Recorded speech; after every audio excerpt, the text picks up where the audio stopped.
Hi everyone, my name is Shelly Lanier. I grew up in Aztec, New Mexico, and I work as a full-time coach for my own consulting practice, which is called S.J. Lanier Consulting here in Albuquerque, New Mexico.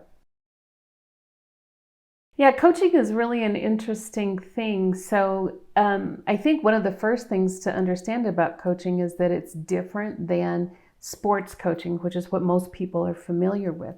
So, what I help people do is I help people um, identify areas in their life that they would like to work on to improve a number of different things. It could be anything from the way that they show up on their jobs, to the way that they interact with other people in their families. And one of the nice things about coaching is that it makes an assumption that everybody is whole, healthy, and can figure things out. So it comes from a place of people really being able to work through their own solutions. And it's really great to walk alongside them. Whenever someone engages in a coaching relationship with me, we make some agreements. And so some of the agreements that we make are around how long we will work together, what we will start working on together. It doesn't have to stay the same, but what we're going to start working on. And then we decide how long we want to meet and how often we want to meet. And a lot of the times we meet for an hour or 30 minutes or 45 minutes and then meet pretty frequently, sometimes every week, sometimes every other week is usually how it rolls. So my decision to go into coaching happened after I was already quite far along in my career. So this wasn't something I decided when I was very young. In fact, it didn't exist when I was very young. And so when I decided to go into coaching, it was as a result of having been involved in a big leadership program where I was the one who was actually running the program and coaching was a part of it. The thing that really sold me on wanting to go into it was whenever I asked my students what two things did they learn or experience that had the most impact on them, the two answers were emotional intelligence and coaching. And I thought, all right, I want to be a part of that. And that's how I made the decision to go in to explore coaching as a next step in my own career. So the first thing I did whenever I decided that I wanted to become a coach was I actually talked to a coach. I talked to a woman who was leading a program that I was managing. And we talked about it. We talked a little bit about my experience and background that I had already.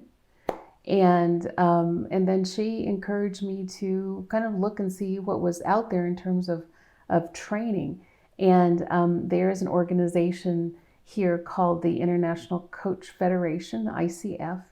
And the ICF on their website have a lot of the different training programs that are listed there. And you can actually go search and look for programs that are accredited, certified by ICF that you know will give you really good coach training. So there are multiple parts, okay? And the training piece for me was about 9 months. And then apart from the training, I also had to have experience in terms of logging hours of coaching for other people. And once I logged an adequate number of hours, which I think my first accreditation was 100 hours, then I could apply for it. But I had to get the training, the one-on-one doing coaching with people as I began to get my certifications. And there are multiple certifications that you can have. I think the things that really helped for me in high school to prepare me for what I do now, I've spent a lot of time in my career being in front of people, literally standing in front of people, teaching or being with them one-on-one in coaching. And so kind of what Tyson said a moment ago about the relationship building piece was really huge. And so in high school, I think I did a lot of relationship building. And the ways that that happened for me and the ways that I ended up leveraging it have really been through things that I did that I where I really spent a lot of time working with people. So in terms of in high school, what that looked like for me was I involved myself in a lot of extracurriculars. So I was on the speech and debate team. I was a student body president. I was part of the band. I would stand up in front of people and talk about all kinds of things. I made relationships with people too, in terms of just being interested in them and what they were doing, which I have found to be really powerful if you're just interested in what other people are doing. So I was interested in what my guidance counselor was doing. So I would talk to my guidance counselor.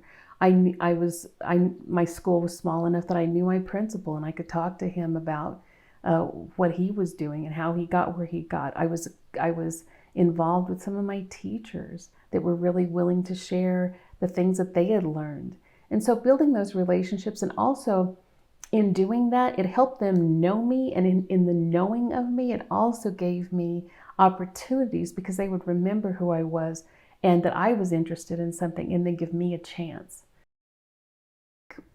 I think one of the really big things in terms of uh, just thinking about next steps and about life is really knowing yourself, having a sense about knowing kind of who you are, what you enjoy doing, what you're good at doing, which are not always the same things, but what you enjoy doing, what you're good at doing, and then the answer is the other question is what will people pay you to do, right? If you're thinking about careers, so where's the intersection of what I like, what I'm really good at, sometimes maybe what the world needs, and what people would pay me to do.